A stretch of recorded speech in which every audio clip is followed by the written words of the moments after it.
Namaste. Now many people want to understand what is Kriya Yoga. They have called me and asked me to speak on Kriya Yoga. That is why I am speaking to you about the Kriya Yoga. The Kriya Yoga technique was known to the world through Lahiri Mahasaya. Of course, he was a clerk working in Varanasi. He used to work in the morning and he used to practice that in the night. And also it was said that in the Yogananda Paramahamsa's autobiography of a yogi, it is said that Lahiri Mahasaya learned this technique from Mahavatar Babaji. Now before this, not many people have heard about the Mahavatar Babaji. The third one is Lahiri Mahasaya had a variety of disciples, including his own family members were all disciples. In fact, I took the initiation from Shibandu, who was a great grandson of Lahiri Mahasaya. He had come to Madras, and also the moment he chanted the Nirvana Shatakam, which has been so shamelessly copied by Jaggi Vasudev, and that when he chanted, I felt there was a lot of energy coming and the dimension was shifting. I asked what was the song. They told me it is Nirvana Shatakam. Anyway, after that I went to understand about that particular thing. In fact, the Nirvana Shatakam place in which the Shankara wrote, that particular place itself I went and saw, where he had composed the Nirvana Shataka. It is still a thick forest. Anyway, coming back to the Kriya Yoga particular thing, the Kriya Yoga is also actually a Kundalini Yoga. In fact, the Kriya Yoga can be called as a Kundalini Yoga, and the Kriya Yoga, Yogananda Paramahamsa talks in his Kriya Yoga book very clearly about the circulation of breath. In fact, they teach you level 1 is taught to everyone. The level 2 is actually held up from people. The level 3 and level 4, not many people cross over. But hi everyone, என்னோட பேர் ஷியாம். நான் வந்து Sri KP Gopalakrishnan அவர்கள்ட்ட தான் நான் guidance எடுத்துக்கிறேன். So sir வந்து எனக்கு ரொம்ப நாளாகவே வந்து என்னோட கல்யாணத்துலேருந்து ஆரம்பித்து குழந்தை பிறக்கிறது, இந்த மாதிரி ஒவ்வொரு ஏரியா ஆஃப் லைஃப், என்னோட கேரியர், பர்சனல் லைஃப், ப்ரொஃபஷனல் லைஃப்னு ஒவ்வொரு ஏரியாலையுமே எனக்கு கைடன்ஸ் கொடுத்துருக்காரு. அவர் கொடுக்குற கைடன்ஸ் எப்படி இருக்கும் அப்படின்னா, நீங்கள் வந்து ஷார்ட்டாக அப்படியே நீங்கள் ஒரு மெடிக்கல் ப்ரிஸ்கிரிப்ஷனை எப்படி நீங்கள் வந்து கண்மூடித்தனமாக ஃபாலோ பண்ணுவீங்களோ அந்த மாதிரி நீங்கள் ஃபாலோ பண்ணலாம். என் பேர் நடராஜன். நான் இங்கே வந்து கோபாலகிருஷ்ணன் சார்கிட்ட தான் கைடன்ஸ் எடுத்துருக்கேன். நான் போன வருஷம்லாம் எப்படி இருந்தேன்னு எனக்கு தெரியும். இங்கே வந்து நான் ரொம்ப சந்தோஷமாக இருக்கேன். அவரோட கைடன்ஸால் தான் இப்போவும் இருக்குது. என்னோடய ஃபேமிலியும் நல்ல ஹாப்பியாக இருக்கேன். இப்போ இருக்கிறதுக்கு கோபாலகிருஷ்ணன் சாரோட கைட்லைன்ஸ் தான். தேங்க்யூ. நமஸ்காரம் சார். என் பேர் ஸ்ரீனிவாசன். நான் கேபி கோபாலகிருஷ்ணன் சார்கிட்ட ஒர்க் பண்ணுறேன். அவர் கொடுத்த கைட்லைன்ஸால் நல்ல நிலமையில் இருக்கேன். ரொம்ப கஷ்டப்பட்டு இருந்தேன். இப்போ நானும் என் ஃபேமிலியும் ரொம்ப ஹாப்பியாக இருக்குது. நிம்மதியான லைஃப் நன்னா இருக்குது. ஸோ எல்லாருக்குமே வந்து I strongly recommend KP Gopalakrishnan சாரோட கைடன்ஸ். அவரோட கைடன்ஸை எடுத்துக்கோங்க, லைஃப்பில் கண்டிப்பாக க்ரோ ஆகலாம். Thank you so much.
The basic core of the Kriya Yoga technique is a Kundalini Yoga, and the Kundalini is risen and it is brought into Sagasar, and then it is brought down.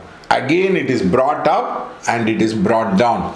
This is called as the Gadi in the Tamil Saiva tradition, the Saiva Tamil Siddha tradition, they call it as Gadi.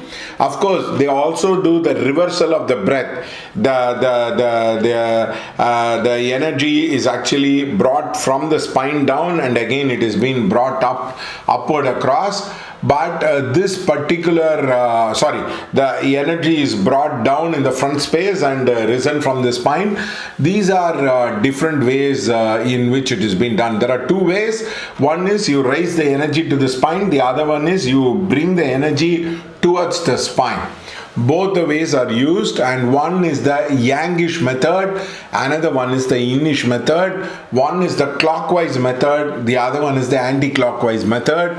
It is called as Kundalini, and the other technique is called as Chandrali.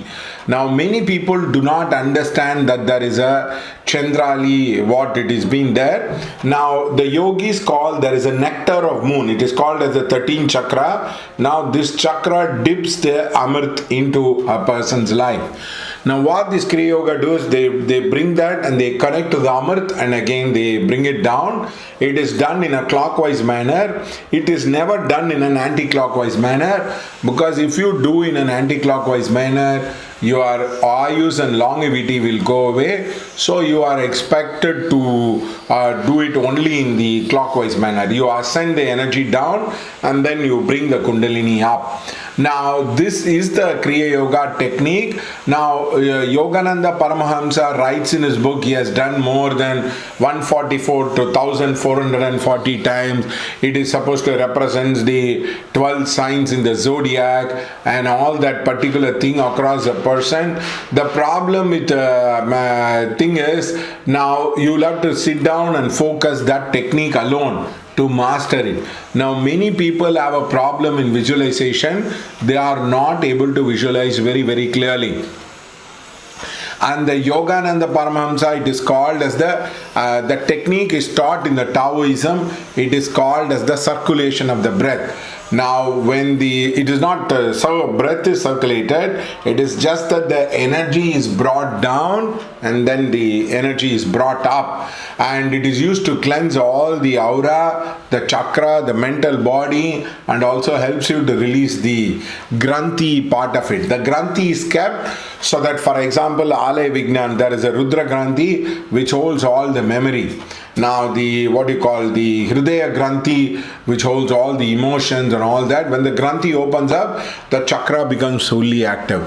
So this is the way in which the entire Kriya Yoga process is being taken across, and people are asked to sit down and follow this technique. The very good aspect of this technique is you do not, what I would call it as, you don't keep on changing the technique. It is like Vipassana. You simply do the technique. They give you one technique, one aspect, and they make you go on repeating it again and again and again without any kind of changes across. Now this is a very, very powerful technique which can be used across.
And therefore, I request you can practice. Of course, Robert Peng, who is a Tai Chi master, who elaborates this technique in his book.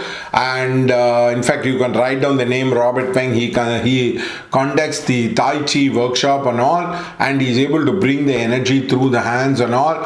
He's very, very good. That is the same technique, what they call in Taoism the circulation of breath. Now, this is the technique which has been taught in Kriya Yoga. Now, many people call themselves as Kriyavans and they try to meet in Varanasi or in their guru's place. Yogananda went and popularized it all over America. In fact, Vivekananda went and popularized Tantra and the Advaita tradition of it.